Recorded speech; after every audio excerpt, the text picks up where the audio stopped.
న్యాయాధిపతుల గ్రంథము 6వ అధ్యాయము 12వ వచనం. యెహోవా దూత అతనికి కనబడి పరాక్రమము కలిగిన బలాఢ్యుడా, యెహోవా నీకు తోడై ఉన్నాడని అతనితో అనగా చూడండి. మహాగురుడ మహోన్నతుడ సర్వాధికారి సర్వశక్తిమంతుడు దేవా, మీకు వందనాస్తుతులు స్తోత్రములు చెల్లిస్తున్నాం ప్రభు. నిలబడిన వాడిని అల్పుడును అభాగ్యుడిని ఎందుకు పనికిరాని వాడిని ప్రభు మీకు వందనాలు. ఏడంతల ఆత్మతో అభిషేకించండి, నీ సిలువ చాటును మరుగుపరచండి, నా నోటికి బోరగా మీరు ఉండండి ప్రభు. అయ్యా, మీరు ఏదైతే మాట్లాడితే వీరి జీవితాల్లో బ్రతుకుతామో నాయన, ఆ మాటలు మీరు అందించండి నాయన. నీ సన్నిధి మాకు తోడుగా ఉంచండి నాయన. అయ్యా, ఈ మాట బట్టి నాయన వచ్చే నెలలో ప్రతి బిడ్డ ఆశీర్వాదం పొందుకునేలాగే మాట్లాడడానికి సహాయం దయచేయండి. నీ నా మహిమార్థంగా నిలబడుతుండగా మీరు నన్ను బలపరిచి వాడుకొనమని యేసు యొక్క పరిశుద్ధ నామములో వేడుకుంటున్నాం పరమ తండ్రి. న్యాయాధిపతుల గ్రంథం 6వ అధ్యాయం 12వ వచనం మనం ధ్యానం చేస్తాం. ఇక్కడ ఏమనుంది? యెహోవా దూత అతనికి కనపడి పరాక్రమం కలిగిన బలాఢ్యుడా, యెహోవా నీకు తోడై ఉన్నాడని అతనితో చెప్పగా. ఇప్పుడు ఎవరితో అన్నారు ఇక్కడ మనకు తెలియదు. ముందు ఈ న్యాయాధిపతుల గ్రంథం కోసం మీకు ఒక క్లుప్త సందేశం ఇస్తాను, క్లుప్త వివరణ. ఎందుకంటే వివరణ మీకు చెప్పకుండా ఈ యొక్క వాక్యం లోతుల్లోకి మీకు అర్థం కాదనమాట. ఈ వాక్యాన్ని ఎత్తుపెట్టి మీరు ప్రార్థన చేస్తూ ఉంటే దేవుడు ఈ వాక్యంతో మనం బలపరుస్తూ ఉంటాడు. ఈ నెలలో లాస్ట్ రోజు మనం దేవునితో ముగిస్తున్నాం, మళ్ళా దేవునితోనే ఆరంభిస్తూ ఉంటాం. కాబట్టి దేవునితో గడిపే మొదటి క్షణాలు ఈ నెలకి. కాబట్టి చాలా జాగ్రత్తగా వాక్యాన్ని విన్నాం.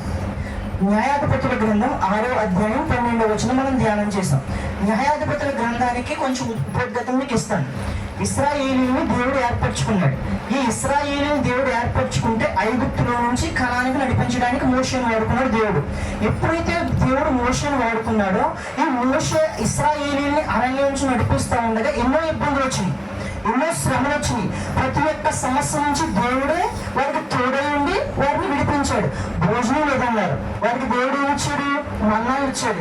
ఒక్కోసారి మేము కాకరకాయలు కేకరకాయలే తింటున్నాం, మాకు మాంసం లేదన్నారు, దేవుడు ఏమిచ్చాడు? కూడేలు ఇచ్చాడు. ఒకసారి ఎర్ర సముద్రం ద్వారా వెళ్తున్నాము అన్నారు. ఎర్ర సముద్రాన్ని అంటే మామూలు విషయమా? ఒక చిన్న కాలువను దాటమే మన వల్ల కాదు. అలాంటిది యోర్దాను యొక్క నది ఎలా పడుతుందో తెలుసా? గొట్లు ఇక్కడ ఉన్నాయనుకోండి, గొట్లు అంచులు పట్టుకుని వెళ్తాయి. అటువంటి విషయాల్లో యోర్దాను చీల్చాడు దేవుడు. మొదటిగా ఎర్ర సముద్రాన్ని చీల్చాడు, తర్వాత యోర్దాను చీల్చాడు. వారి శత్రు రోజులు ఎంతో మంది ఇబ్బందులు పెడుతున్నప్పుడు దేవుని యొక్క చిత్తం నెరవేర్చాలని చెప్పి, దేవుని యొక్క ప్రణాళిక నెరవేర్చాలని చెప్పి దేవుడు ఏం చేశాడంటే ప్రతి ఒక్క రాజుని వీరికి అప్పగిస్తూ వచ్చాడు. ఎవరికి? ఇశ్రాయేలీయులకి. ఈ ఇశ్రాయేలుకి అప్పగిస్తూ వస్తున్నప్పుడు మోషే నాయకత్వం తీసుకున్నాడు. మోషే తర్వాత ఎవరి నాయకత్వం తీసుకున్నారు? యెహోషువ నాయకత్వం తీసుకున్నాడు. ఎప్పుడైతే యెహోషువ నాయకత్వం తీసుకున్నాడో వీళ్ళందరినీ అనేక మంది రాజులతో యుద్ధాలు చేశాడు. దగ్గరగా 31 రాజులతో యుద్ధం చేసి ప్రతి ఒక్క రాజుని గెలుచుకుంటే దేవుని సన్నిధిలో వచ్చాడు. కానీ ఎప్పుడైతే దేవుడు తను తోడుగలేడో హాయి అనే చిన్న పట్టణంలో ఓడిపోయాడు. అలాంటి పరిస్థితుల్లో నుంచి దేవుడు తను తీసుకుంటూ వచ్చాడు అనమాట. తీసుకొస్తూ చివరికి న్యాయాధిపతుల కాలంలోకి వచ్చింది. ఇప్పుడు మనం చదివేది న్యాయాధిపతి అయిన గిద్యోను గురించి ధ్యానం చేస్తున్నాం. అంటే ఇప్పుడు గిద్యోను గురించి ఏమంటున్నారు?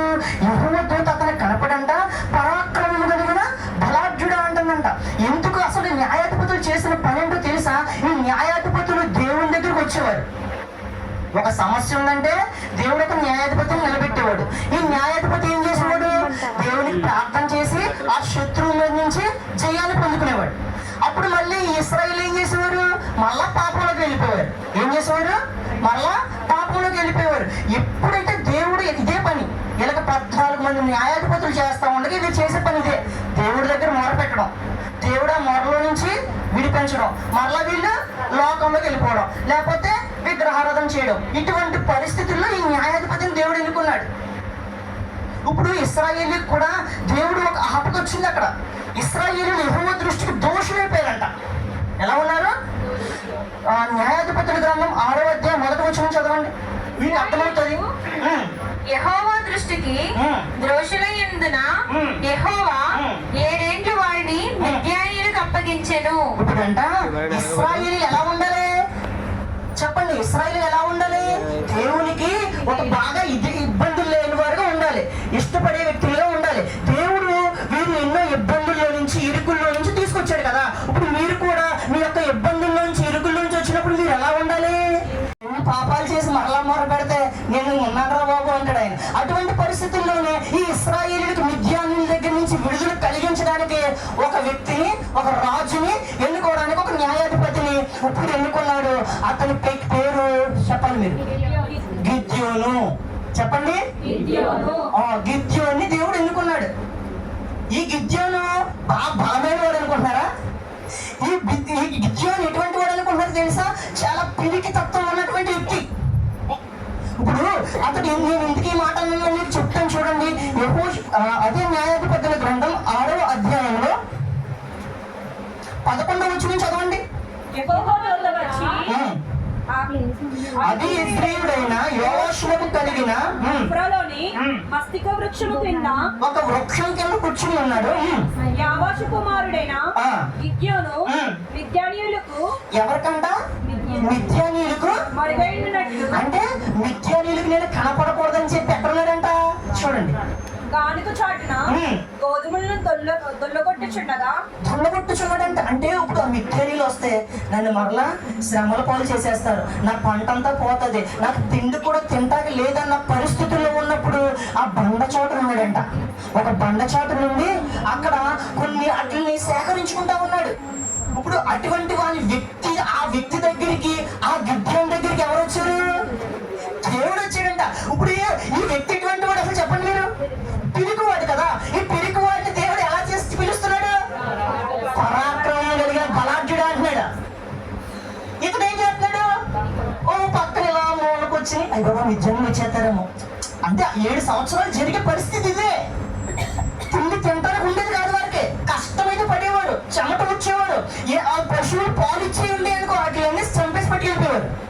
మంచి మంచి బాగా బలిసినవి ఉంటాయి కదా, వాటిని ఏం చేసేవారంటే వాటిని మంచిగా పట్టుకెళ్ళిపోయేవాడు. కష్టమంతా వీళ్ళదే, మిద్యానీయులదేమో సుఖం అనిపించేవారు.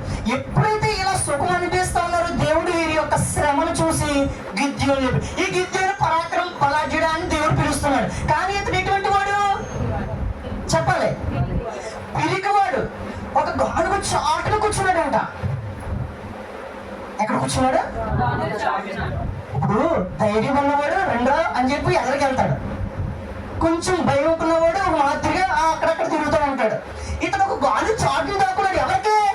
మిద్యానీయులకే. వాళ్ళు వచ్చి నన్ను తీసుకెళ్ళిపోతారేమో, నాకు ఇబ్బందులు కలగజేస్తారేమో, నన్ను కూడా ఒక బానిసగా తీసుకెళ్ళిపోతారేమో, నాకు కొలి పీకేస్తారేమో. ఇటువంటి పరిస్థితుల్లో ఉన్నప్పుడు దేవుని దూత అతని దగ్గరికి వచ్చి ఏమని చెప్తుందంట? పరాక్రమం కలిగిన బలాఢ్యుడు అని చెప్పి పిలుస్తుందంట. నువ్వు కూడా నేను కూడా అంతే. నువ్వు దేవుని దృష్టిలో ఎలా ఉన్నావో తెలుసా? నీ దృష్టిలో నువ్వు అసహించుకుంటున్నావేమో, నీ దృష్టిలో నువ్వు కించపరుచుకుంటున్నావేమో, నీ దృష్టిలో నువ్వు ఎందుకు పనికిరాని వాడిగా ఎంచుకుంటున్నావేమో. కానీ దేవుని దృష్టిలో పరాక్రమం కలిగిన బలాఢ్యుడివి. నీ విషయాలు నీకు తెలియవు. కానీ దేవుడి చూపు మనుషుల చూపు వేరు, నిన్ను చూసుకునే చూపు కూడా వేరే. ఇప్పుడు ఈ యొక్క గిద్యోను ఓ మూల కూర్చుంటే పరాక్రమం కలిగిన బలాఢ్యుడు అంటున్నాడే, మరి నిన్ను నన్ను దేవుడు తన సంఘంలో పెట్టుకున్నాడు కదా, ఎంతో ఆశ్చర్యమైన కార్యాలు నీ చేత నా చేత జరిగించాడు కదా, అదే మాట నిన్ను నేనంటే పరాక్రమం కలిగిన బలాఢ్యుడా అంటే మీకు విషయం చెప్తున్నాను. సాతాను ఎప్పుడు నిన్ను నన్ను కృంగదీస్తుంది, కానీ దేవుడు నిన్ను నన్ను రాబోయే రోజులు ఎలా ఉంటున్నావో ఆ పేరు పెట్టి పిలుస్తాడు. నన్నుతో చప్పట్లు కొట్టండి. గిద్యోను ఓ బండ చోటనే ఉన్నాడు, కానీ దేవుడి దూత అతని దగ్గరకు వచ్చి ఏమంటుంది? పరాక్రమం కలిగిన బలాఢ్యుడా అంటుంది. ఎందుకు పరాక్రమం కలిగిన బలాఢ్యుడా అంటుంది? అతను భయపడిపోతా ఉన్నాడు. ఇప్పుడు భయపడిపోయే వ్యక్తికి ఒక సంస్థను అప్పగిస్తా ఉన్నాడు. ఆ మిద్యానీయులకి యుద్ధానికి పంపుతున్నాడు ఈ గిద్యోన్ని. ఈ గిద్యోన్ని ఇప్పుడు నిలబెట్టుకున్నాడు. 7 సంవత్సరాల నుంచి తినేస్తున్న పంట గురించి ఇశ్రాయేలు మొరపెట్టగా ఇప్పుడు ఈ గిద్యోని వెళ్ళి ఏం చేయాలి? వారితో యుద్ధం చేయాలి. ఏం చేయాలి? వారితో వెళ్ళి యుద్ధాన్ని చేయాలంట. ఏ యుద్ధం చేయాలి? వెళ్ళి ఏం చేస్తాడు? ఎలా నేను చేయగలను? నేను అల్పమైన వాడినే, నేను పనికిరానటువంటి వాడినే, నేను ఇశ్రాయేలీయులు ఎన్నికలేని గోత్రం నుంచి వచ్చిన వాడిని,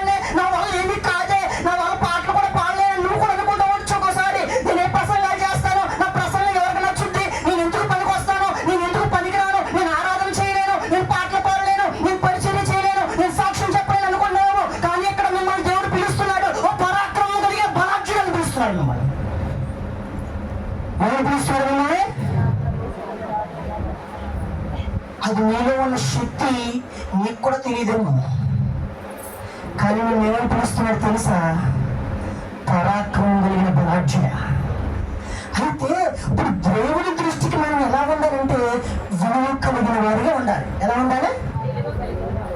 ఎంత విలువ కలిగిన వారు ఉండాలంటే ఈ లోకంలో మిగతా వారందరూ అసహించుకోవచ్చు. నీకు చదువు లేదని అసహించుకోవచ్చు, నీ పరిస్థితి పోలేదని అసహించుకోవచ్చు, నీ యొక్క అప్పులు బాధలు ఉన్నాయని అసహించుకోవచ్చు, నీ పరిస్థితులు స్థితిగతులు బాగోలేదని నీళ్ళు అసహించుకోవచ్చు. కానీ దేవుడు అంటాడు పరాక్రమం కలిగిన బలాఢ్యుడ. ఎవరు కొన్నాడండి ఇటువంటి దేవుడు? నీలాంటి దేవుడు ఎవరయ్యా? నీలాంటి దేవుడు లేడయ్యా. ఆరాధింతును నిన్నే ఆరాధింతును. దేవుడు పిలుస్తున్నాడంట. దేవుడు పిలుస్తున్నాడు, పరాక్రమం కలిగిన బలాఢ్యుడని పిలుస్తున్నాడు. అలా నేను పిలవగలడా దేవుడు? నువ్వు ఏ స్థితిలో పడిపోయి ఉన్నావో ఆ స్థితిలో దేవుడికి కనిపిస్తుంది కదా. మనుషులకైతే నువ్వు బాగా నవ్వచ్చు, కానీ లోపల హృదయం దుఃఖంగా ఉందని దేవుడికి తెలుసు. పైకి నువ్వు మొహం పెట్టచ్చు, నువ్వు పైకి నటించవచ్చు నువ్వు, కానీ దేవుడికి నువ్వు ఎలా కనపడుతున్నావు? సుస్పష్టంగా కనపడుతున్నావు. హృదయాంతరంగా ఎదిగి పరిశోధించు దేవుడు. నువ్వు మనుషుల దగ్గర నటించవు, కానీ దేవుని దగ్గర మాత్రం నువ్వు నటించవు. ఎప్పుడైతే నీ నటన అలా ఉండిపోద్దో నీ బ్రతుకంతా ఇంకా నటనే.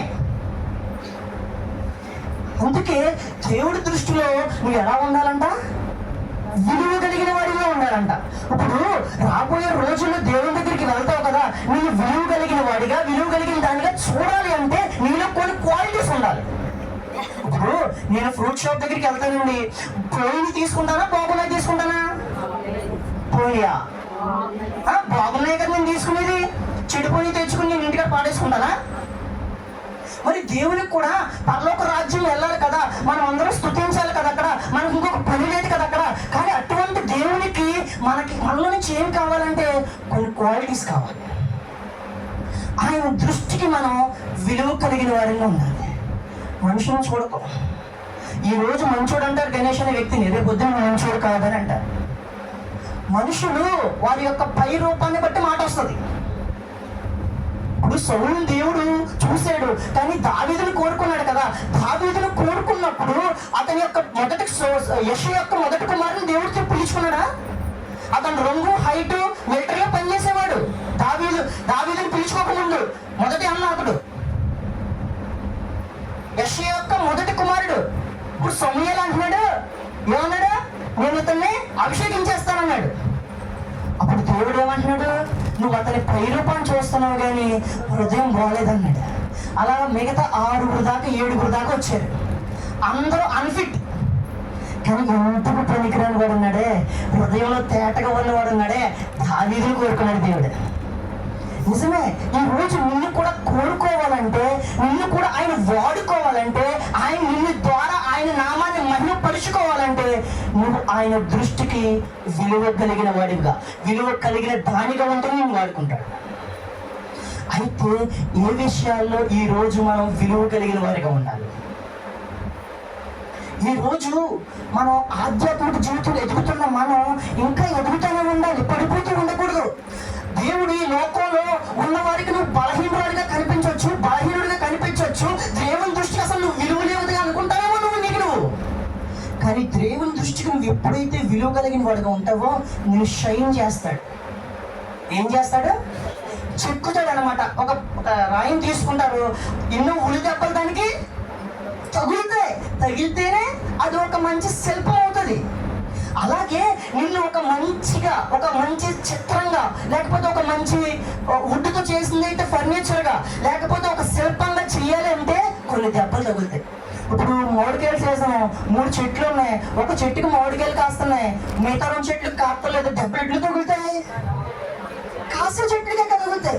నువ్వు అనుకుంటావు మిగతా చుట్టుపక్కల వాళ్ళందరూ ఏసై నమ్ముకోలేదు, ఏసై నేను నిన్నే నమ్ముకున్నాను ప్రభువా, నిన్నే కదలైనా నేను కొలుచుకునేది ప్రభువా, పొద్దున్నే లేస్తాను ప్రభువా, ఏడుస్తాను ప్రభువా, కన్నీళ్లు కారుస్తాను ప్రభువా, వాక్యం చదువుతాను ప్రభువా, అని ప్రార్థన చేస్తాను ప్రభువా, అయినా నాకు ఎందుకు ఈ శ్రమ అనుకుంటున్నావు నువ్వు. కానీ నీకు తెలియని విషయం ఏంటో తెలుసా? దేవుడు నేను చెక్కుతున్నాడు. ఆ చెక్కుడికి నువ్వు ఒప్పుకో.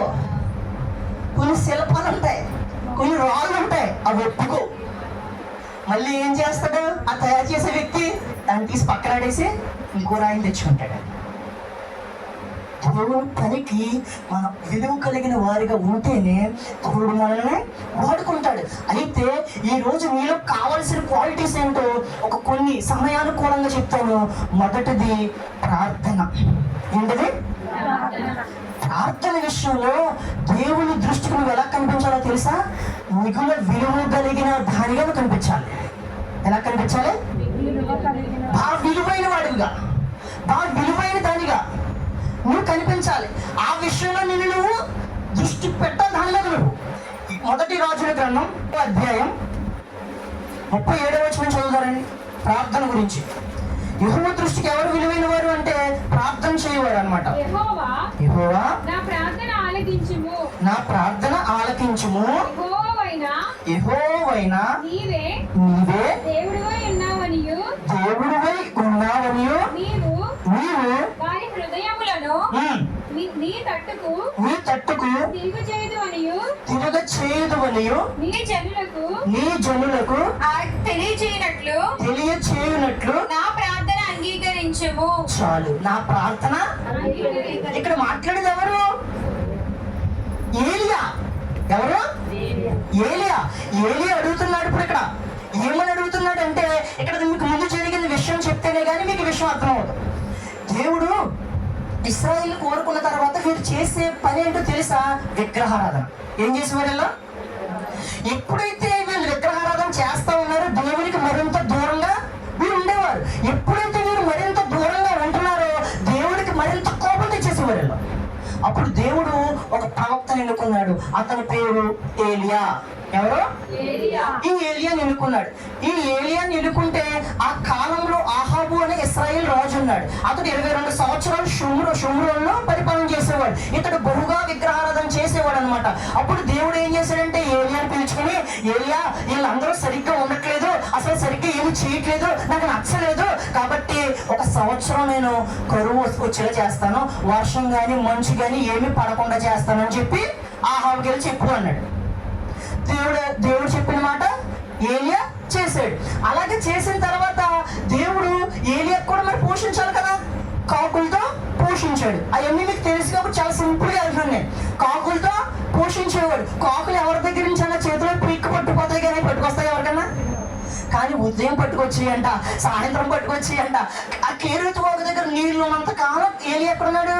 ఆ వాగు దగ్గర ఉన్నాడు.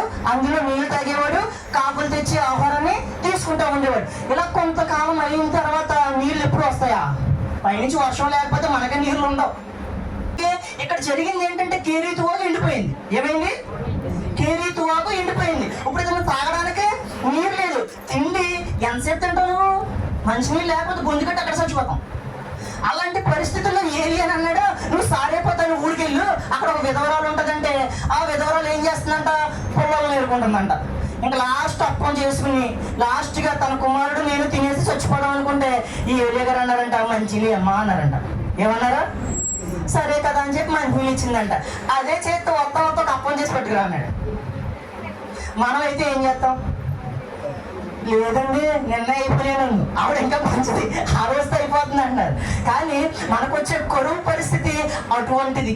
రేపు పొద్దునుకుంటే నా పిల్లోడు కానీ నా పిల్ల కానీ తింటదిలే అని మనం ఆలోచిస్తూ ఉంటాం కదా. ఈ సారేపతి విధవరాలు ఏం చేసిందంట? ఇంకా లాస్ట్ తొందర ఏ దైవజనుడా అంటే, సరే ఆ మొదటిది నాకు ఇచ్చి నువ్వు ఎన్ని కావాలి తను చేసుకో అన్నాడంటే ఏలేడు. ఏమన్నాడు? మొదటిది నాకు ఇచ్చి తర్వాత నువ్వు ఎన్ని కావాలి తన్ని చేసుకో అన్నాడంట. ఏంటి? అందులో ఒక రోజుకే సరిపోతాయి. ఒక రోజుకే ఆ రోజు ఒక బుడ్డ అవుతుంది. బుడ్డలో కొంచెం నూనె, పట్టిన పిండి మాత్రమే ఉన్నాయి. ఎప్పుడైతే ఇటువంటి పరిస్థితులు ఉన్నాయో సారేపతి విధవరాలు ఏమనాలి? ఈ ఒక్క రోజు పూర్తిగా తృప్తిగా సంతృప్తిగా నేను తింటాను, రేపు పొద్దున్న నేను ఎలాగ చచ్చిపోతాను ఈ ఒక్క రోజుకి అంటే ఆమె ఎవరి మాట వింది? దైవజనుని యొక్క మాట వింది. తెచ్చింది, ఇచ్చింది. తర్వాత ఇంకెన్ని కావాలి తను వస్తా ఉన్నాయి. ఊర్లో అందరు పొయ్యిల దగ్గర మంట రావట్లేదు, కానీ ఈ సారేపతి విధవరాల దగ్గర 3 సంవత్సరాలు మంట వస్తానే ఉంది. కానీ కొంచెం ఒక పిట్టే అవుతుంది, ఒకటే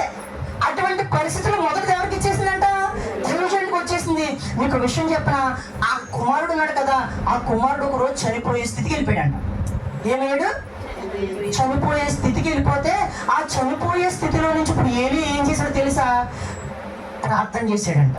3 సార్లు అతని మీద పడుకుని ప్రార్థన చేస్తే అతడు తిరిగి బ్రతికాడంట. ఇటువంటి పరిస్థితుల్లో ఉండగా మళ్ళా దేవుడు ఇప్పుడు మిగతా వాళ్ళందరికీ కొరువుగా ఉంది. అందరికీ దేవుడు ఏం చేశాడు? కొరువు పంపించాడు. ఇప్పుడు సారేపతి విధవరాలకి అయితే కొంచెం ఏదో పోషణ నడుస్తూ ఉంది, ఇబ్బంది లేదు. మిగతా వాళ్ళందరూ కొరువు పరిస్థితుల్లో ఉన్నారు. ఇటువంటి పరిస్థితుల్లో దేవుడు మరలా మిగతా ఇప్పుడు ఒక రాజు ఉన్నాడు కదా, అహాబు. ఈ అహాబు ఏమన్నాడు తెలుసా? మన యొక్క పశువులు మిగతా ఎన్ని ఉన్నాయి కదా, అవి తింటాకి ఎక్కడన్నా కొంచెం ఆహారం దొరుకుతుందేమో కొంచెం చూడు అని చెప్పి ఒక వ్యక్తిని పంపించాడు. ఎవరవుతున్నాడు? ఉపధ్య. పంపిస్తే ఈ ఉపధ్య వెతుకుతున్నాడంట. వెతుకుతా ఇప్పుడు ఏం చేయాలో తెలియక కరెక్ట్గా అన్ని వెతుకుతూ ఉంటే ఏలీ ఎదురయ్యాడంట. ఇంతకీ ఆ వర్షం కురదు, మంచు పడదని చెప్పింది ఎవరు? ఏలీయే. ఇప్పుడు ఈ అహాబుకి దేవుడు పంపించిన ఈ ఉపధ్య ఉన్నాడు కదా, ఈ ఉపధ్యకి ఎప్పుడైతే ఇతను ప్రత్యక్షం అయ్యాడో దేవుని దగ్గరికి ఇప్పుడు ఏలియా అంటున్నాడు అనమాట. ఏలియా ఈ ఉపధ్యతో అంటున్నాడు, అహాబ్ రాజు దగ్గరికి నేను వచ్చి మాట్లాడదాం అనుకుంటున్నాను, రాజును ఒకసారి మాట్లాడతాక సిద్ధపరచు అన్నాడు. ఉపధ్య అన్నాడు, నువ్వు కొంతసేపు ఇక్కడ కనపడతావు, మళ్ళీ దేవుని ఆత్మ నీ మీద కొత్త ఎక్కడికి వెళ్ళిపోతావు, నువ్వు నాకు కనపడవు. బాబు నేను అలా చెప్పనంటే అప్పుడు ఏలియా అంటున్నాడు, నా జీవముతోడు దేవుని జీవముతోడు నేను ఈ రోజు ప్రత్యేకంగా అహాబుతోనైనా మాట్లాడతాను అంటున్నాడు. అటువంటి పరిస్థితుల్లో అహాబుని కలుసుకున్నాడు. ఏలియా అహాబుని కలుసుకుంటే అప్పుడు అహాబు నెక్స్ట్ ఏలియా మాట్లాడుకుంటా ఉన్నారు. నీ ద్వారా వచ్చింది కరువు అంటే నీ ద్వారా వచ్చింది అంటున్నారు ఒకరికొకరు. ఇటువంటి పరిస్థితుల్లో ఏలియా ఒక మాట సవాల్ చేశాడు. సరే నువ్వు ఎలా అంటున్నావు కాబట్టి నీ బయలుదేవతలు 450 మంది, అషేర దేవతలు 400 మంది ప్రవక్తలు ఉన్నారు కదా, వీరందరినీ ఒక కొండ మీద తీసుకురా. ఒక కొండ మీదకి తీసుకొస్తే ఆ కొండ మీద ఆల్లో నేను తేల్చుకుందాం. అయితే ఎన్నాళ్ళు మీరు 2 తలంపుల మధ్య జీవిస్తారు? ఒకే తలంపు. మీరు అనుకుంటున్న మీ దేవుడు గొప్పవాడైతే వాళ్ళే పూజిద్దాం. లేదు నేను ఆరాధిస్తున్న దేవుడే కనుక గొప్పవాడైతే అటువంటి దేవునికే ఆరాధన చేద్దామని చెప్పి 850 మంది ఒక పక్కన, ఏలియా ఒక్కడే ఒక పక్కన ఉంచున్నారు. ఇప్పుడు ఏలియా ముందున్న సవాల్ ఏంటో తెలుసా? ఇప్పుడు అహాబుతో ఒక సవాల్ చేశాడు, వాళ్ళకో ఎద్దునివ్వండి, నాకో ఎద్దునివ్వండి. వాళ్ళు ఆ ఎద్దుని ఖండిస్తారో, అగ్ని వేయకూడదు, ఆకాశం నుండి అగ్ని రావాలి. ఇప్పుడు వాళ్ళ ముందు వాళ్ళే ఎక్కువ ఉన్నారు కాబట్టి వాళ్ళు ఏం చేస్తారో, వాళ్ళు ప్రార్థనలు చేసుకుంటారో, అరుస్తారో, గోల పెడతారో, నాకు సంబంధం లేదు. ముందు వాళ్ళకి ఛాన్స్ ఇస్తున్నానని చెప్తే సరే ఇది బాగుందని చెప్పి ముందు మీరే కదా అని చెప్పి మొదలెట్టారు. పొద్దున్న ఒక ఎద్దుని తీసుకున్నారు, తొనకలు చేశారు, బలిపీఠం కట్టారు, బలిపీఠం మీద పెట్టారు. ఎప్పుడైతే బలిపీఠం మీద పెట్టారో వీళ్ళు ఏం చేస్తున్నారో తెలుసా? కేకలేసేస్తున్నారంట, ఇబ్బందులు పడిపోతా ఉన్నారంట, ఆ బలిపీఠం చుట్టూ గొంతులేసేస్తారంట. ఇప్పుడు ఏలియా గారు వచ్చి కొడుకుమంటే మాట ఏమన్నాడు తెలుసా? మీ దేవుడు పడుకున్నాడేమో, గట్టి కేకలేండి అంటున్నాడు. ఏలియా ఏమంటున్నాడు? మీరు పడుకున్నాడేమో, కొంచెం గట్టి కేకలేయండి. మీరు సరిగ్గా సౌండ్ చేయట్లేదు, ఇంకా గట్టిగా కేకలేయండి అంటే వాళ్ళు ఇంకా రెచ్చిపోయి ఏం చేశారు తెలుసా? ఇంకా బిగ్గరగా కేకలేశారు. ఆఖరికాలు ఈ ఉంటే దేహాలు ఉంటే రక్తంతో కోసేసుకున్నారు. మీకు తెలుసా? ఒకసారి చదివేద్దాం రండి. 18వ అధ్యాయం 27వ వచనం చదవండి. మధ్యాహ్నం అయిపోయిందంట. పొద్దున్న నుంచి ఛాన్స్ ఏలి ఎవరికి ఇచ్చాడు? 850 మంది ఉన్నారు కదా, మీరు ప్రార్థన చేసుకోండి, మీరు బలులు అర్పించుకోండి, ఏది అర్పించుకోండి, కానీ పైనుంచి అగ్ని రావాలని చెప్పాడు. ఇప్పుడు మధ్యాహ్నం అయింది, పొద్దున్న మొదలెట్టారు వాళ్ళు, ఇంకా మధ్యాహ్నానికి అగ్ని రాలేదు. అటువంటి సమయంలో ఏలి ఏమంటాడు? మధ్యాహ్నం కాగా ఏలియా వాడు దేవుడై ఉన్నాడు, పెద్ద కేకలు వేయుడి. ఏమంటాడంట? పెద్ద కేకలు వేయుడి. మీరే ఉన్నారండి, ఇంటి పక్కన ఏదో గొడవ జరుగుతుంది, ఇంకొక పక్కన వచ్చి ఇంకా పెద్ద కేకలు ఏంటి మీరేమంటారా? మేము కొట్టుకుంటా ఉంటే ఇంకా పెద్ద కేకలు ఏమంటున్నావు నువ్వు అని చెప్పి ఆ కొట్టుకుని కూడా మానేసి ఈయన కొడతా కొత్తారు. ముందు పరిస్థితుల్లో ఉన్నప్పుడు ఏలి ఏమంటాడంట? పెద్ద కేకలు వేయుడి. ఒకవేళ ధ్యానము చేయించున్నాడేమో. అంటే ధ్యానం అంటే ఏంటి? శ్వాస మీద ధ్యాస చేస్తాడేమో ఆ దేవుడు. మీరు ఏం చేస్తారంటే గట్టి కేకలేండి, 2 ఇంకా 3 దూరమున ఉన్నాడేమో. దూరంగా ఉన్నాడేమో, వస్తున్నాడేమో, బస్సు ఎక్కువ వస్తాడు, ట్రైన్ ఎక్కువ వస్తాడు, ఫ్లైట్ ఎక్కువ వస్తాడు, ప్రయాణము చేయించున్నాడేమో, ప్రయాణంలో ఉన్నాడేమో, కొంచెం వాడు నిద్రించుచున్నాడేమో. మర్చిపోయినా ఫ్లైట్ లో వస్తా వస్తా ట్రైన్ లో వస్తా బస్సులో వస్తా పడుకుని పోయి ఉన్నాడేమో. మీరు ఒకవేళ లేపవలసి ఉన్నదేమో ఒకవేళ అతను పడుకున్నాడేమో, మీరు వెళ్ళి ఏం చేయాలంట? లేపవలసి ఉందేమో అని అపహాస్యము చెయ్యగా. ఏం చేశాడంట? అపహాస్యము చెయ్యగా. ఏమి ఎంతమంది? ఒక 1000 మందా? ఒక్కడే. అటువైపు ఎంతమంది ఉన్నారు? 850 మంది ప్రవక్తలే ఉన్నారంటే ఆహారాజు ఎటువైపు ఉన్నాడు? రాజు అటువైపే ఉన్నాడు. మిగతా వాళ్ళందరూ సైన్యాధిపతులు కానివ్వండి, వీళ్ళందరూ రాజు వచ్చాడంటే కొంతమంది వస్తారు కదా. దగ్గర తక్కువ 1000 మంది వేసుకున్నాం. అటువైపు ఎంతమంది ఉన్నారు? 1000 మంది ఉన్నారు. ఇటువైపు మాకు ఎంతమంది ఉన్నారు? ఇటువైపు 1000 మందా? ఒక్కడే. చూడండి, అసలు ఇటువంటి పరిస్థితుల్లో అంతమంది అటువైపు ఉంటే ఏలియా ఏం చేస్తాడు? ఏలియా వెళ్ళి ఏం చేస్తాడేమో? లేకపోతే దూరంలో ఉన్నాడేమో, తీసుకురండి. ఒక ధ్యానంలో ఉన్నాడేమో. చూడండి, ఇటువంటి పరిస్థితుల్లో కేకలు ఏమంటున్నాడు ఏలియా. ఎప్పుడైతే ఇటువంటి పరిస్థితుల్లో ఉందో ఆ మిగతా వాళ్ళందరికీ ఏమైందంట? చాలా కోపం వచ్చేసిందంట. నువ్వు నేను ఎవరికైతే ఆరాధన చేస్తున్నామో ఏలియా అదే దేవునికి ప్రార్థన చేశాడు. ప్రార్థన చేసి కంప్లీట్ కూడా చేయాల. ప్రార్థన చేస్తూ ఉండగానే అగ్ని వచ్చింది. మీకు విషయం తెలుసా? వెంటనే వారందరూ చదవండి అన్నమాట. అంతటి జనులందరూ దాన్ని చూచి సాగిలపడి యెహోవాయే దేవుడు, యెహోవాయే దేవుడు అని కేకలు వేసిరి. చెప్పటండి. అక్కడ ఎక్కడ ఎంతమంది ఉన్నారు? అక్కడ యెహోవా పక్షం ఎంతమంది ఉన్నారు? చప్పటి కొట్టి వాళ్ళు ఎంతమంది? ఇటువైపు ఒక్కడే ఉన్నాడు. ఒక్కడ ఎంతమంది చేత నడిపించేసాడు. చూడండి, మీకు విషయం చెప్పనా? ఎప్పుడైతే అగ్ని దిగొచ్చిందో, ఎప్పుడైతే వారు కేకలేస్తున్నారో, ఇప్పుడు ఏలియా ఏమన్నాడు తెలుసా? ఆ 850 మంది ప్రవక్తల తలలు తీసేయమన్నాడు. విగ్రహారాధన అంత ఘోరంగా ఉంది. అందుకే దేవుడు నిలబెట్టుకున్నాడు. ఎందుకు దేవుడు అంతలా ప్రార్థన అసలు కంప్లీట్ చేయకుండానే అగ్ని ఎందుకు దిగొచ్చింది? వారు పొద్దు నుంచి మొదలెట్టారు కదా, సాయంత్రం 5 దాకా చేసి ఉండొచ్చు మాక్సిమం. సాయంత్రకాల వేళ వరకు ఉంది అక్కడ. అంటే పొద్దున్న నుంచి ఒక 1000 మంది చేస్తా ఉన్నారు పక్కన ప్రార్థన. అరుస్తున్నారు. మళ్ళీ మధ్యలో ఏం చేశాడు? మీరు సరిగ్గా చేస్తలేదు అబ్బాయి అని చెప్పి ఏం చేశాడు? చురకలు అంటించాడు. వెళ్ళి ఏమన్నాడు? పడుకున్నాడేమో చూడండి, ధ్యానం చేస్తాడేమో చూడండి, బాగా గట్టి కేకలేయండి అంటే వాళ్ళు ఇంకా రెచ్చిపోయారు. అటువంటి పరిస్థితుల్లో కూడా ఏమైంది? ఎటువంటి అగ్ని వారికి దిగిరాల. వారికి ఎటువంటి అగ్ని కూడా పైనుంచి దిగిరాల. కానీ ఏలియా ఏం చేస్తున్నాడు తెలుసా? ఒక చిన్న ప్రార్థన ఇంకా చేస్తున్నాడంతే. చేసి ఆమెన్ అని చెప్పి చూడలేదు, ఇంకా ప్రార్థన చేస్తూ ఉంటాడంట. నిజమే, నీ జీవితంలో నా జీవితంలో కూడా సమస్య వచ్చిందని నీకు తెలుస్తుందేమో. నీకు ఇంకా సమస్య తెలియక ముందే ఆ సమస్య పరిష్కారం దేవుడు ఇస్తాడు. సమస్య నీకు రాబోయే రోజుల్లో వస్తుందని చెప్పి తెలిసి ఆ సమస్యకి పరిష్కారం నీకు ముందే ఉంచుతాడు. ఇశ్రాయేలీలకి ఉదాహరణకి, ఇశ్రాయేలీలకి మంచి నీరు అవసరం. అక్కడ ఉప్పు నీరు ఉంది. కానీ దేవుడు ఏమన్నాడు? మోషే నువ్వు ఏం చేస్తున్నావు? ఉన్న చోటున ఉప్పు నీరు ఉంది కదా, అది మంచి నీరుగా మారాలంటే ఏం చేశాడు? ఆ పక్కనే చెట్టు ఉంది, ఆ చెట్టు కొమ్మన్నాడు అందులో అన్నాడు.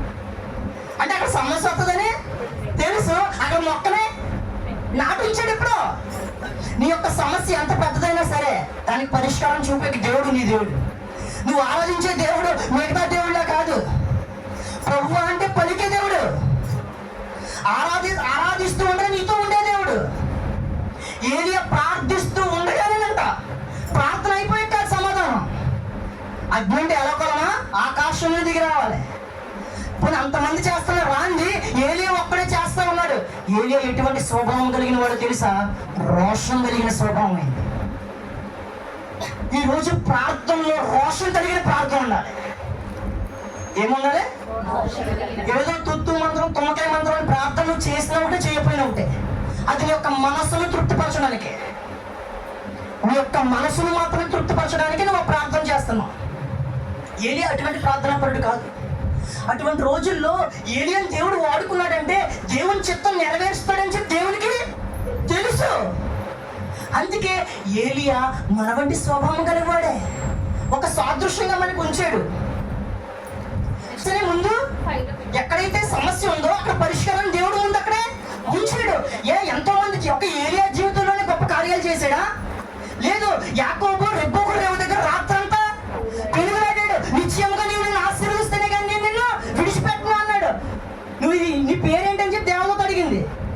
నా పేరు యాకోబు అన్నాడు. ఏమన్నాడు? యాకోబు అన్నాడా? ఇప్పుడు యాకోబు అన్న వ్యక్తితో దేవుని దూత ఏమని మాట్లాడుతుంది తెలుసా? ఇక మీదట నువ్వు యాకోబు అని పిలవబడవు, నువ్వు ఇశ్రాయేలు అని పిలవబడతావు అన్నాడు. అప్పుడు దాకా మోసగాడిగా ఉన్నాడు యాకోబు. కానీ యాకోబు ఎప్పుడైతే మోసగాడిగా ఉన్నాడో, ఎప్పుడైతే దేవుని పాదాలు పట్టుకున్నాడో, రాత్రి అంతా పెనుగులాడుతూ నేర్చుకున్నాడో, అతని యొక్క స్థితి ఆ రోజు రాత్రితో మారిపోయింది. ఇశ్రాయేలుగా మార్చబడ్డాడు. ఈ రోజు కూడా నువ్వు నేను ఆరాధిస్తున్న దేవుడు ఒక్క రోజులో ఒక్క క్షణంలో మార్చగలిగిన దేవుడు. ఎప్పుడైతే నువ్వు పెనుగులాడుతూ నేర్చుకుంటావో, ఎప్పుడైతే రోషం కలిగి నువ్వు ప్రార్థన చేస్తూ ఉంటావో, సాదాసీదా భక్తి చేస్తే ఉపయోగం లేదు. ఈ రోజుల్లో ప్రతి ఒక్కరు చేసే ప్రార్థన అంటే తెలుసా? షోకేస్ ప్రార్థన. ఆ ప్రభువా ఆమె తింటాను దీవించు, ఆమె తినేస్తాం. పొద్దున్నే లేస్తాడు, బయటికి వెళ్తున్నాను ప్రభువా కాచుకో, ఆమెన్, అయిపోయింది ప్రార్థన. సాయంత్రం జాగ్రత్తగా వచ్చాను ప్రభువా, ఆమెన్, పడుకుంటున్నాను. దేవదూతంలో ఎదరొకళ్ళు వెనకలో కుడిపక్కన ఎడపక్కల పైన ఒకళ్ళు కింద ఉన్నారు పెట్టు రాత్రి అంతా. ఇదే ప్రార్థన. ఈరోజు చేసే ప్రార్థన అటువంటి ప్రార్థన. అదే నైజుకు ప్రార్థన అంటే చూసారా? అటువంటి ప్రార్థనలో పూర్వకాలంలో ప్రార్థన చేస్తే ఎలా ఉందో తెలుసా? అలా సభల దగ్గరికి వెళ్తే పందిరంతా భూకంపం వచ్చినట్టుండే. ప్రార్థన చేస్తూ ఉంటే కొళ్ళు మంది గోల పెడతా ఉండే ఓ పక్కన ఆత్మతో నింపబడిపోయేవారు పక్కన. అటువంటి ఆత్మ, అటువంటి అభిషేకం అటువంటి రోజుల్లో ఈ రోజుకి తగ్గిపోలేదు. ఈ దేవుని యొక్క బాహుళ్యం ఏమైనా తక్కువైందా? లేదు. ఆ రోజున్న దేవుడు ఈ రోజు అలాగే ఉన్నాడు. నిన్న నేడు నిరంతరం ఒకే రీతిగా ఉన్నాడు. ఎన్నడూ మార్పు లేని వాడు ఆయన. ఒకరికొకలా చూసి ఇంకోలా చూసే దేవుడు నా దేవుడు కాదు. నువ్వు ఒక ప్రత్యేకమైన వ్యక్తివి. మిగతా వారికి ఎందుకు జరుగుతుంది, నాకెందుకు జరగట్లేదని నువ్వు అనుకుంటా ఉంటావేమో. కానీ దేవుడు చూస్తూ ఉంటాడు నీ స్థితిగతులను మార్చడానికి ఒక్క సెకండ్ చాలండి. నీ స్థితిగతులను మార్చడానికి ఒకే ఒక్క సెకండ్ చాలండి. కానీ ఎప్పుడైతే నువ్వు రోషం కలిగిన భక్తి చేస్తూ ఉంటావో, ఎప్పుడైతే నువ్వు రాత్రంతా పెనుగులాడే భక్తి నీలో ఉందో, ఎప్పుడైతే నువ్వు దేవుడిని పట్టుకుని నువ్వు నిశ్చయంగా నువ్వు ఆశీర్వదిస్తాయి కానీ నేను నిన్ను వదలను అన్నాడు యాకోబు. మీకు విషయం తెలుసా? దేవుడంట అతన్ని గెలవలేకంట తొడగూడు మీద కుట్టేలాడంట. నువ్వు నా ముదురు నేను పైకి వెళ్ళిపోవాలంటున్నాడంట. చూడండి అతని యొక్క ప్రార్థన యొక్క తీవ్రత ఎటువంటి రీతిలో ఉందో. హగ్గయి గ్రంథం 12:3 ఉంటది. ఏమన్నా తెలుసా? ఆ దూతకు సైన్యములకు అది యెహోవా అని చెప్పి అతనికి జ్ఞాపకార్థ నామం అని చెప్పి ఉంటది. అంటే దేవునితో పోరాడుతూ ఉన్నాడు యాకోబు. హిజ్కియా ఉన్నాడు. హిజ్కియాకు మరణకరమైన రోగం రాలేదా? యెషయా వచ్చాడు, హిజ్కియా నీ పెట్టి బేడ సర్దుకో, ఇంకా నీకు చాప్టర్ క్లోజ్ అని అన్నాడు. ఏమన్నాడు హిజ్కియా? సరే అన్నాడా? గోడ తట్టు తిరిగాడంట. కృపతో ఒకసారి జ్ఞాపకం చేసుకో ప్రభు నన్ను అంటే. ఇప్పుడు యెషయా ఎంత దూరం వచ్చాడో అంతలో సగం దూరం కూడా వెళ్ళా. ఆ నడిమిషాల దాటి వెళ్తున్నాడంట. మళ్ళీ దేవుని వాక్కు ఎవరికి ప్రత్యక్షమైంది? యెషయాకు ప్రత్యక్షమైంది. మళ్ళీ అంటున్నాడు, ఇంకో తన యొక్క ప్రార్థన విన్నాను యెషయా, హిజ్కియా దగ్గరికి వెళ్ళి చెప్పు, ఒక 15 సంవత్సరాలు ఆశపడి చెప్తానండి. ప్రార్థనే. ఎప్పుడైతే నువ్వు ప్రార్థనలు నీ మోకాళ్ళు నడుగుతాయో, మోకాళ్ళు అంట నల్లబడితే ముఖం తెల్లబడద్దంట. అర్థమైందండి? అర్థమైందన్న దేవుడు స్తోత్రం చెప్పండి. నీ మోకాళ్ళు నల్లబడితే ముఖం ప్రకాశమానంగా వెలుగుతుందంట. ఎప్పుడు అలాగని చెప్పి మోకాళ్ళకి ఐటెక్స్ కార్డుకి ఏమైనా రాద్దామా? నలిపోయిందని చెప్పి రేపు పొద్దున్నే బాగా కనిపించాలని అలా కాదు. మోకాళ్ళ జీవితం అంటే మోకాళ్ళు నల్లు కట్టేయాలి, కొంతమందికి పెచ్చులు కట్టేస్తాయి. అటువంటి పరిస్థితుల్లోకి వెళ్ళాలి ప్రార్థన. ఎప్పుడైతే ప్రార్థన హిజ్కియా చేశాడో, కృపతో ఒకసారి జ్ఞాపకం చేసుకోమంటే 15 సంవత్సరాలు ఆయుష్ పొడిగిందంట. నీ యొక్క సమస్య ఏదైనా కానీ ఇక్కడికి వచ్చి కూర్చున్నావు, నీ యొక్క సమస్య దేవుని తెలుసు, నీకు తెలుసు. మిగతా పక్కన వాళ్ళకి కూడా నీకు సరిగ్గా ఆ సమస్య తెలిసి ఉండకపోవచ్చు. కానీ ఒక్కటి మాత్రం గుర్తుపెట్టుకో, వాళ్ళ పక్షంగా చేసిన దేవుడు నీ పక్షంగా కార్యం చేయకుండా పోతాడా? వారికొక్కరికే దేవుడు అని నీకు కాడా? వారికొక దేవుడు, నీకొక దేవుడు, నాకొక దేవుడా? వాళ్ళు సేవిస్తూ ఆరాధిస్తున్న దేవుడిని మనం ఆరాధిస్తా ఉన్నాం. మనం పాటలు పాడేది, మనం ఆరాధన చేసేది, మనం వాక్యం ధ్యానించేది, మనం ప్రార్థన చేసేది అదే దేవుడికి. ఎప్పుడైతే రోషం కలిగి ఏలియా ప్రార్థన చేశాడో అగ్ని దిగింది. ఎప్పుడైతే హిజ్కియా తన యొక్క ఒక స్థితిని జ్ఞాపకం చేసుకో ప్రభు అంటే మరణకాలం నుంచి 15 సంవత్సరాలు పెరిగింది. యాకోబు ఎప్పుడైతే ప్రార్థన చేస్తా ఉన్నాడో, యాకోబు యొక్క స్థితిగతులు మారిపోయి నువ్వు ఇశ్రాయేలుగా పిలువబడతా ఉన్నాడు. ఇవన్నీ ఎక్కడి నుంచి వచ్చినాయి? ఎమ్మెల్యే దగ్గరికి వెళ్ళి రికమెండేషన్ చేయించుకుంటూ వచ్చినాయా? ఎంపీ దగ్గరికి వెళ్ళి రికమెండేషన్ చేయించుకుంటూ వచ్చినాయా? మీ సెక్రటరీ గారి దగ్గరికి వెళ్ళి రాయించుకుంటూ వచ్చి ప్రార్థన. ప్రభువా ప్రార్థన నేర్పయ్యా. ప్రార్థనలు మార్చేది. ప్రార్థన లేని జీవితం ఎందుకు పనికిరాని జీవితం అయిపోతుంది. ఫలితం లేని జీవితం. నిజమే, ఇప్పుడు ఒక పంట పండాలంటే నీ యొక్క ప్రార్థన జీవితం ముఖ్యం. నీ చెరువు కాయాలంటే నీ యొక్క ప్రార్థన జీవితం ముఖ్యం. నీ యొక్క గర్భఫలం రావాలంటే నీ యొక్క ప్రార్థన జీవితం ముఖ్యం. ఎందుకంటే ప్రార్థనా జీవితం లేకపోతే సాతాను నీలో ఉంటాడు. సాతాను నేను కొడతా ఉంటాడు. నీలో ప్రార్థన అనే కంచి ఉంటే చాలు. యోబు పొద్దున్నే లేసి ఎవరి చుట్టూ కంచి వేశాడు? తన కుటుంబం చుట్టూ కంచి వేశాడంట. నువ్వు నీ పిల్లల కోసమైనా కంచి వేయపోని, నీ సమస్యల కోసం కంచివేయి, నీ ఇరుకు కోసం కంచివేయి. కానీ యెహోవాను ఆశీర్వదించు ఆశీర్వదించు ఆశీర్వదించు అంటే ఆయన ఆశీర్వదించడు. నువ్వు చేయాల్సిన పనులు చేస్తేనే ఆశీర్వదిస్తాడు. నువ్వు ప్రార్థన చేయి. ప్రార్థన చేయడం అంటే ఆయనతో మాట్లాడటమే. మీరు అనుకుంటారు వాళ్ళ పెద్ద దైవజనులు వారు బాగా మాటలు పలుకుతున్నారో, బాగా ఏడుస్తున్నారో అని అనుకుంటావేమో. వాళ్ళని ప్రార్థన చేయలేకపోతున్నాను అనుకుంటావేమో. నీకు చిన్న మొక్కొచ్చా? ఏసయ్యా నా సమస్య ఇచ్చంటావా? చాలు. ఆయన నీళ్ళు ఏం చూస్తాడో తెలుసా? నీ యొక్క హృదయాన్ని చూస్తాడు, నీ యొక్క స్థితిగతులను చూస్తాడు, నీ యొక్క పరిస్థితిని చూస్తాడు. ఎప్పుడైతే నీ పరిస్థితిని చూస్తావో నీకు వచ్చిరని ప్రార్థన వింటాడు. ఆ విషయం నీకు తెలియదు. నాలాంటి ప్రార్థన, నాలాంటి వాడు చేసేదానికి ప్రార్థన ఓ ప్రభు అని చెప్పి మొదలెడతాను. ఆది కాండం నుంచి ప్రార్థన దాకా ఆయన స్తుతించి అప్పుడు నా విన్నపాలు చేస్తాను. అంటే నాకు తెలుసు కాబట్టి. అంటే తెలుసు అంటే ఇలా స్తుతించాలి, అలా స్తుతించాలి. కానీ మీకు అలా రానప్పుడు ఏం పర్లేదు, ఏం పర్లా. యథార్థమైన హృదయంతో భక్తి చేస్తున్నప్పుడు యథార్థమైన ప్రార్థన చేయి. నీ పెదవులను చూస్తాడు ఆయన. యెషయా ప్రార్థన చేయడానికి పరిశుద్ధుడా పరిశుద్ధుడా అని పోవడానికి కూడా లేకపోతే ఆకాశం నుంచి ఒక దేవదూత వచ్చి అతని యొక్క పెదవులను ఏం చేసింది? కాల్చింది. ఎప్పుడైతే కాల్చిందో అప్పుడు నేనే వెళ్తాను ప్రభువా, నీ వాక్యం నేను ప్రకటిస్తాను ప్రభు అని చెప్పి యెషయా వచ్చాడు. ఈ యొక్క యథార్థమైన ప్రార్థన. చిన్న మొక్క వచ్చిందా? మిగతా వాళ్ళకి నేను చేయలేకపోతున్నాను అందుకే నాకు ఆశీర్వాదం రావట్లేదు అని అనుకోకు. ఏమనుకోవద్దు.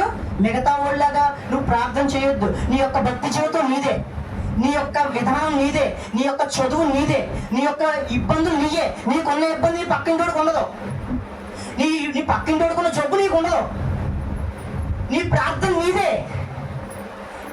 నీ ప్రార్థన ఎప్పుడైతే నువ్వు అలా చేస్తూ ఉంటావో ఆ ప్రార్థన దేవుడు చూస్తూ ఉంటాడు.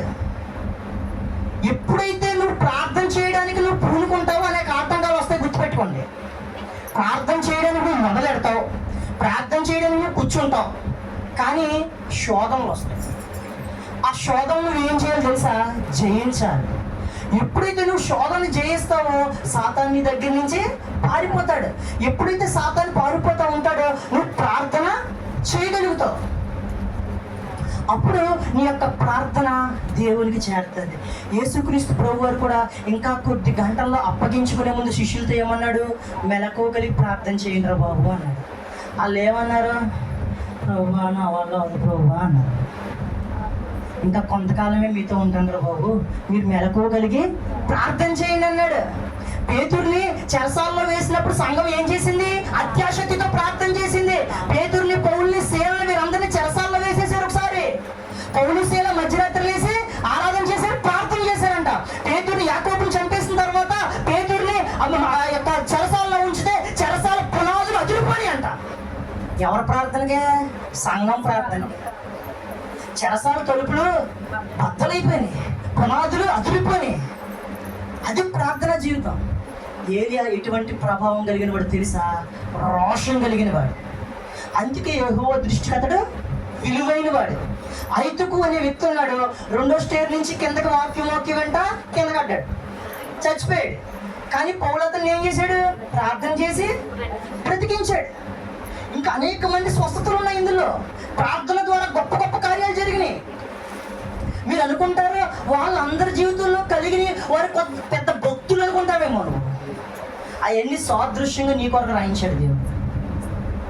నీ స్థితి ఏదైనా సరే, నీ పరిస్థితి ఏదైనా సరే, అది అసలు కుదుట పడని రోగమైనా సరే, అది ఇంకా నా వల్ల కాదు అని చెప్పి నువ్వు ఉన్నా సరే దానిని ప్రార్థనతో జయించగలవు. ఎందుకంటే దేవుడు నీ పక్షాన్ని అంటాడు. మీకు కూడా కొన్ని దెబ్బలు తగులుతాయి. ఆ దెబ్బల వల్ల మీరు ఆధ్యాత్మిక జీవితంలో ఎదగడానికే కానీ దేవుడు నన్ను శోధిస్తున్నాడు, దేవుడు నన్ను ఇబ్బందులు పెడుతున్నాడని మీరు అనుకోవద్దు.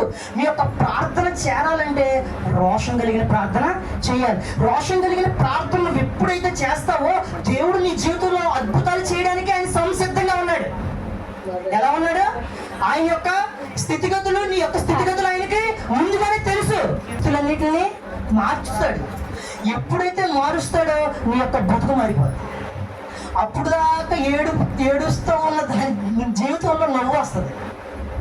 ఎప్పుడు చేస్తాడో జీవితంలో నీ కార్యం అంటే నువ్వు రోషం కలిగి ప్రార్థన చేస్తాను. కానీ ఒక విషయం చెప్తాను మీకు, కొన్నిసార్లు నీ యొక్క ప్రార్థన వినకపోవడానికి ఒక సమస్య ఉందంట. అదొకటి నేను చెప్తాను ఇందులో మైనస్. చూడండి, మీకా గ్రంథం 3వ అధ్యాయం 4వ వచనం.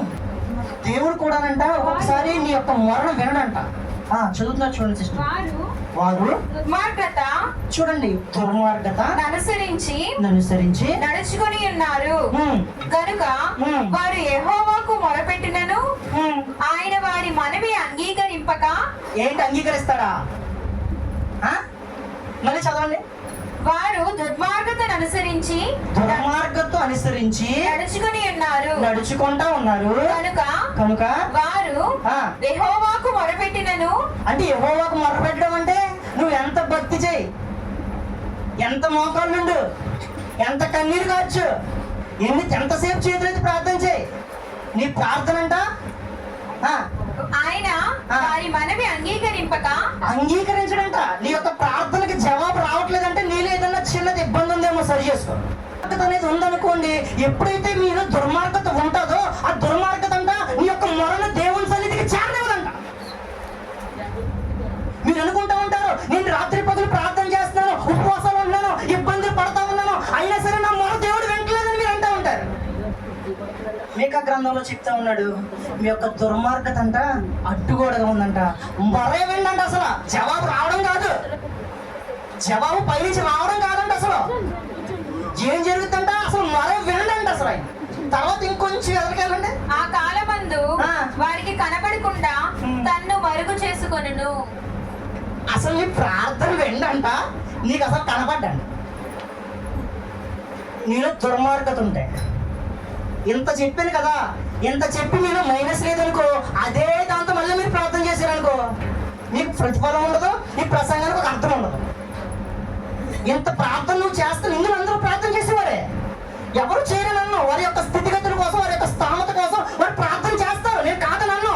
కానీ మీలో ఏదైనా పులిపిండి ఉందేమో, మీలో ఏదైనా చిన్నది ఉందేమో, చిన్నదైనా చాలు, అది చిన్నది ఉన్నా సరే నేనేం చేస్తాను తెలుసా, ప్రార్థన దేవుడు అసలు వినంట. వాక్యం చూపించాక చదివాను నేను, మిగతా అన్ని విషయాలు మీకు తెలిసాను, నేను రెఫరెన్స్లు కూడా చెప్పట్లా. మీకు ఏదైతే బాగా ఇంపార్టెంట్ అయ్యే చెప్తున్నాను. పరిసయుడు సుంకరి ప్రార్థన చేస్తా ఉన్నాడు. పరిసయుడు ప్రార్థన విన్నాడా దేవుడు? సుంకరి ప్రార్థన విన్నాడా?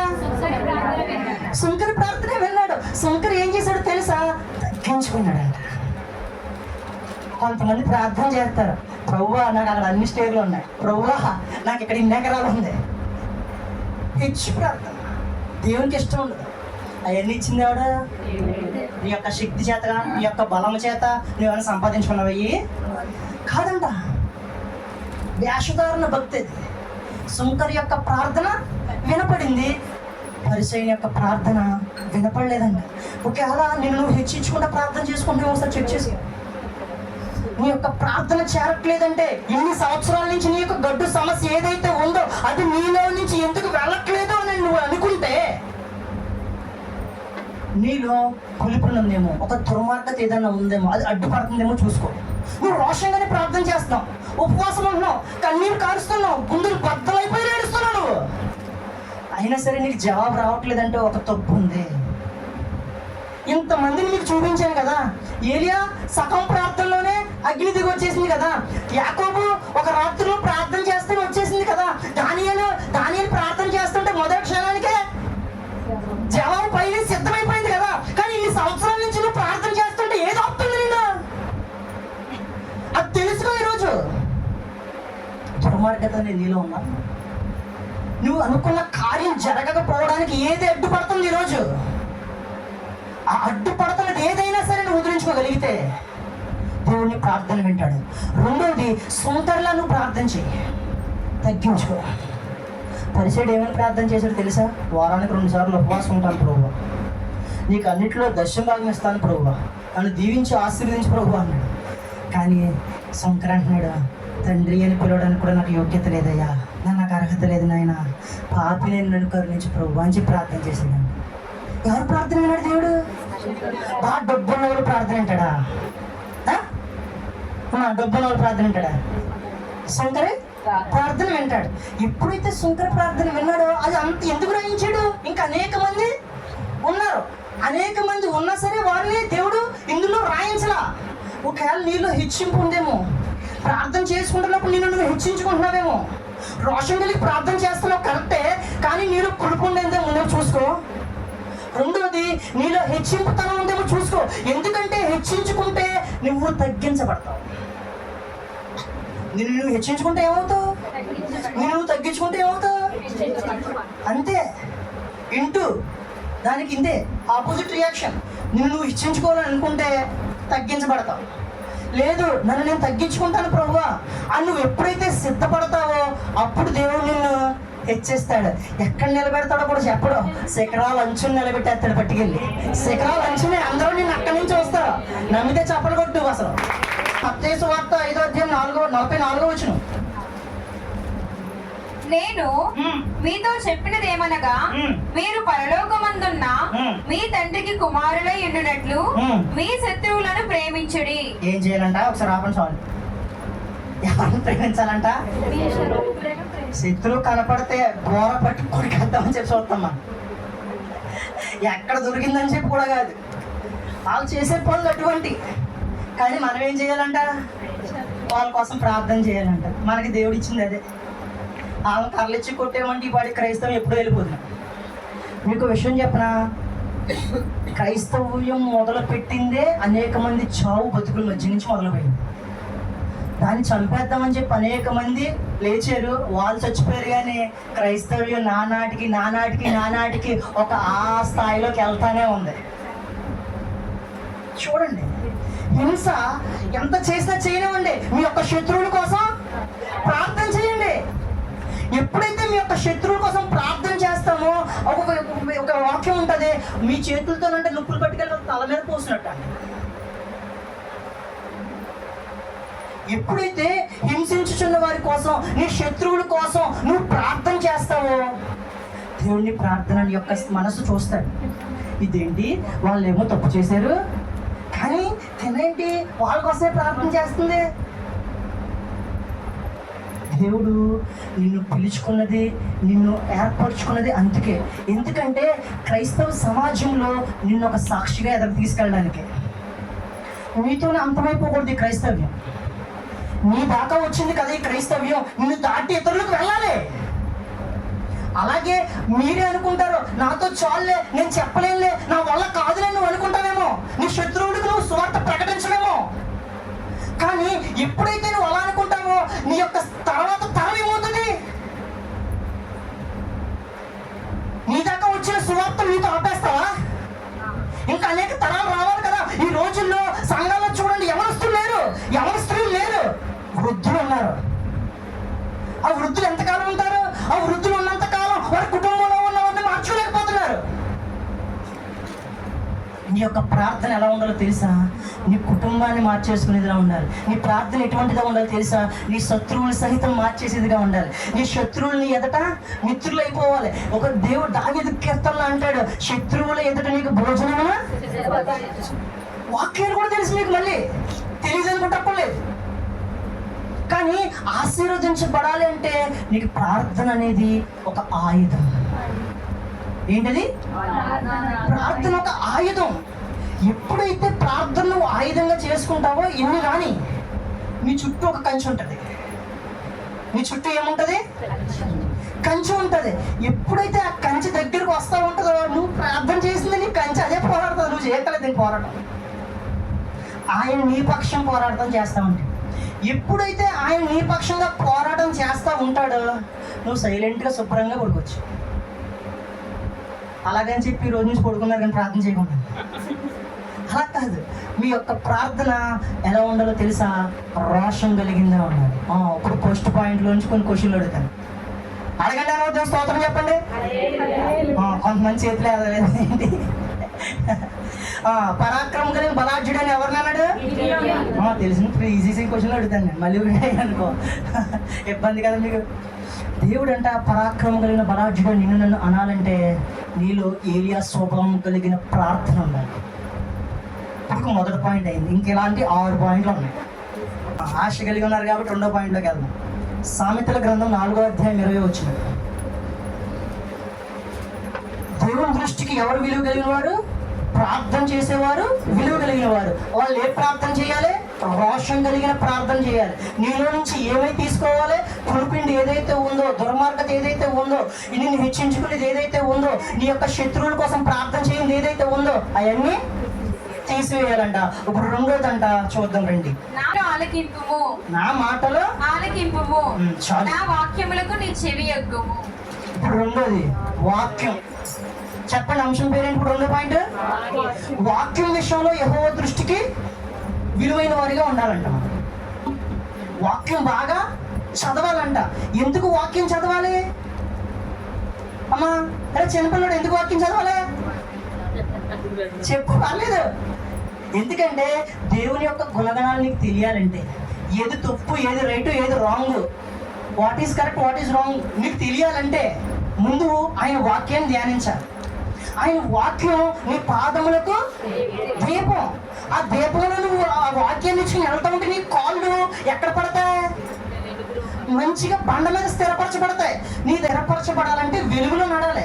ఏ వెలుగు? ఒక పెద్ద టార్చ్ లైట్ వేసుకుని జనరేటర్ వేసుకుని వెళ్ళిపోదా ఎక్కడ పడితే అక్కడికే?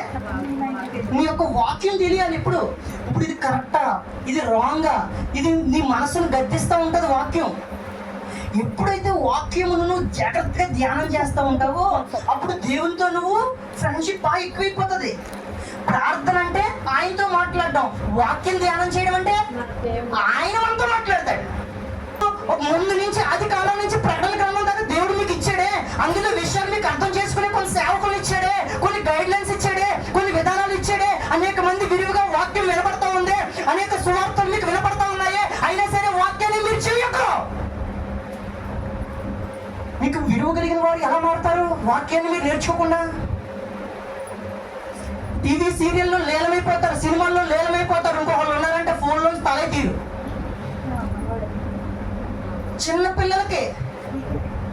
చిన్నపిల్లలకి కలజోడు లేవలసిన పరిస్థితి ఈరోజు.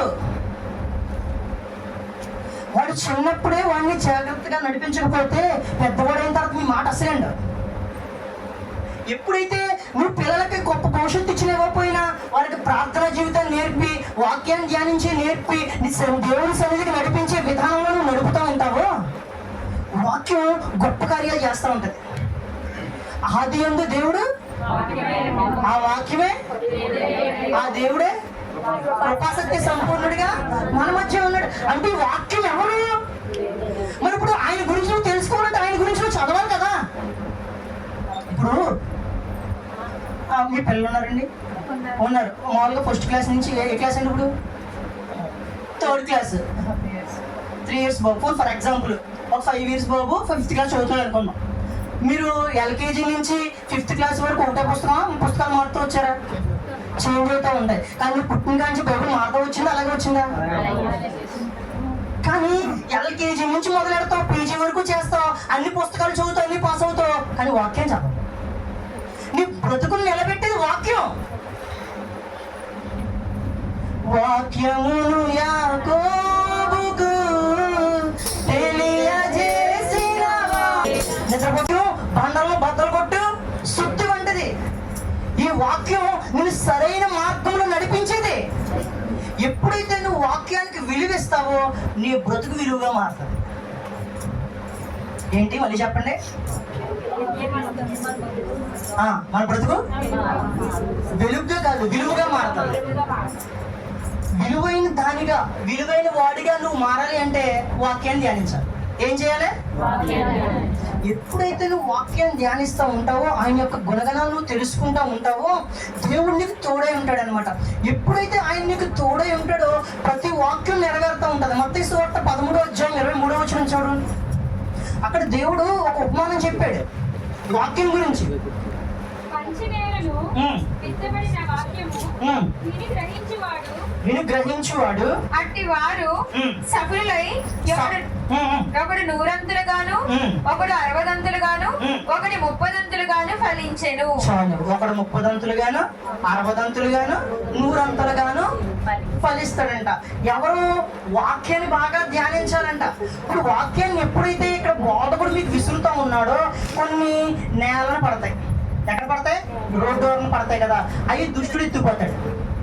ఇప్పుడు మీకు ఇక్కడ విత్తపడుతున్న వాక్యాలు అందరూ మీ హృదయాల్లో నేను ఇస్తాను, కానీ మీరు తీసుకుంటున్నారో తీసుకోలేదో మీకే తెలుసు. ఏంటండి? తీసుకుంటున్నారా తీసుకుంటలేదో మీకు తెలుసు.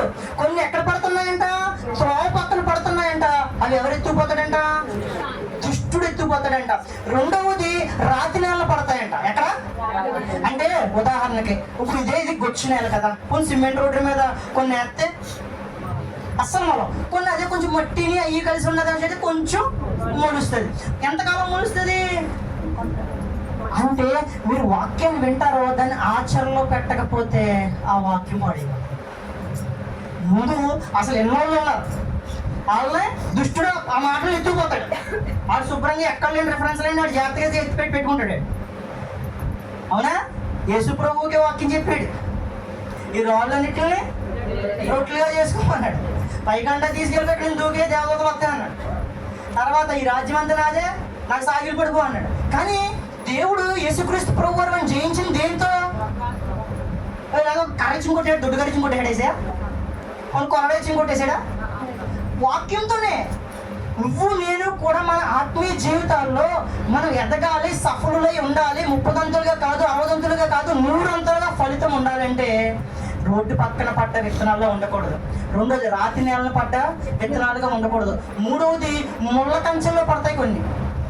అంటే ముళ్ళ కంచెలు అంటే ఇక్కడ ముళ్ళే ఉన్నాయండి బాబు అంటారు. అంటే దాని యొక్క అర్థం ఏంటంటే ఐహిక విచారాలు, కొన్ని ధనాపేక్ష, ఇవన్నీ ఉంటాయి కదా.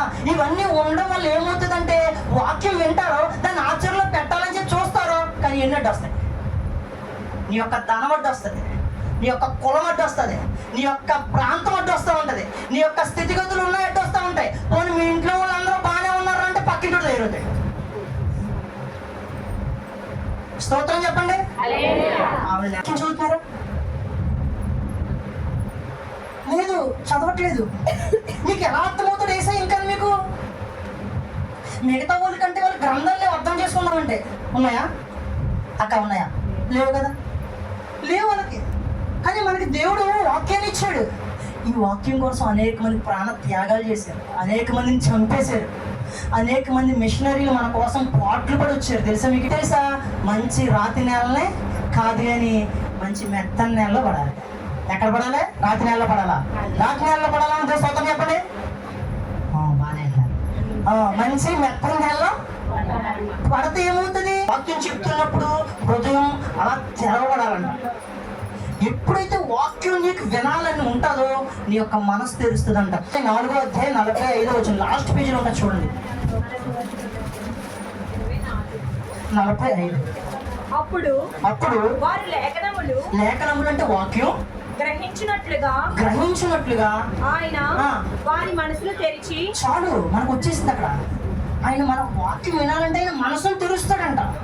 అపోస్తుల కార్యగ్రంథం 16వ అధ్యాయం 14వ లూదియా అను దైవభక్తి గల ఒక స్త్రీ వినుచుండెను.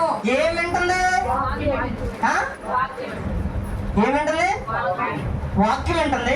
ఏమైంది? ఆమె ఊదా రంగు కొడిని అమ్ము తుయతైరా పట్టణస్తురాలంట. ఆమె ప్రభు ఆమె హృదయం తెరిచెను. ఏం తెరిచాడంటే ఆయన? ఏం చేస్తుంది ఆమె? తుయతైరా పట్టణస్తురాలు. ఆవిడ కారపూడి అమ్ముకుంటుందా? ఊదా రంగు పొడిని అమ్ముకుంటుందంట. ఒక పని చేసుకుంటా వాక్యాలు అంటే దేవుడు ఏం చేశాడంట? హృదయాన్ని తెరిచేసాడంట. ఆమె గురించి గొప్ప స్టోరీ ఉంది.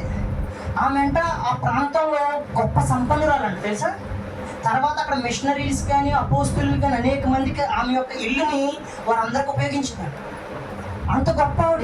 పౌలు గారు ఎప్పుడైతే వాక్యం చెప్తా ఉన్నారో ఈమె యొక్క వాక్యం వినడానికి ఏం చేసింది?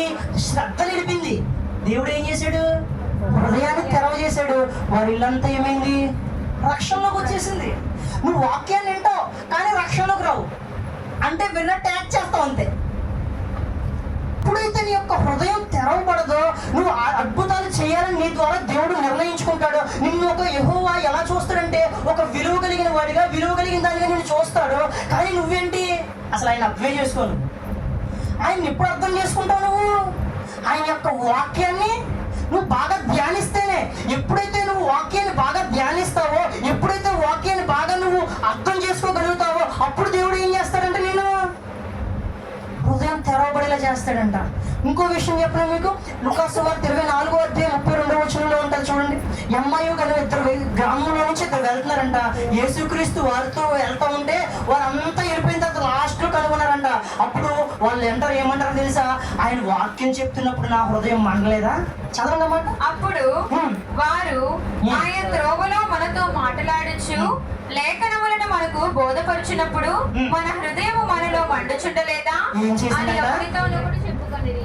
వాక్యం ఏం చేస్తుందంట తెలుసా? హృదయాన్ని మండిస్తుందంట. లూది యొక్క హృదయం ఏమైంది? తెరవబడింది. ఇప్పుడు అమ్మాయి గ్రామంలో వాక్యం వాళ్ళు వింటా ఉంటే ఏమైంది? వారి యొక్క హృదయం మండింది. ఎప్పుడైతే వాక్యం నువ్వు వింటా ఉంటావో, ఎప్పుడైతే దేవునికి నువ్వు అప్పగించుకుంటా ఉంటావో, అప్పుడే దేవుని దృష్టిలో నువ్వు ఒక విధానంలో వెళ్ళడానికి దేవుడు నిన్ను ఆశీర్వదిస్తూ ఉంటాడు. ఆయన యొక్క వాక్యం నీలోకి వస్తూ ఉంటుంది. ఆ వాక్యం ఏమవుతుందంటే ఆ వాక్యం నిన్ను ఆశీర్వదించడానికి జీవజలదిలో ఉపయోగపడుతుంది. ఒక్కోసారి నీకు దిక్కుచోతని స్థితి ఉంటుంది. ఒకసారి ఏం చేయాలి ప్రభువా అంటే ఎప్పుడో ఎన్న వాక్యం గుర్తొస్తుంది. ఇప్పుడు గిద్యోన్ని యెహోవా దృష్టిలో ఎలా ఉన్నాడు? ఒక విలువ కలిగిన వ్యక్తిగా ఉన్నాడు. అలాగే ముందు ఎవరిని పిలుచుకున్నాడు? ఏలియాని పిలుచుకున్నాడు, ఒక విలువైన ప్రార్థనాపరుడిగా. రెండోది, నిన్ను నన్ను విలువైన వారిగా చూడాలంటే నీలో నాలో ఏముండాలి? వాక్యం ఉండాలి. ఆ వాక్యం ఎప్పుడైతే నీలో నాలో ఉంటుందో దేవునికి విలువైన వాడిగా మారిపోతావు. అందుకే మనం పాడతాం, నీ వాక్యమే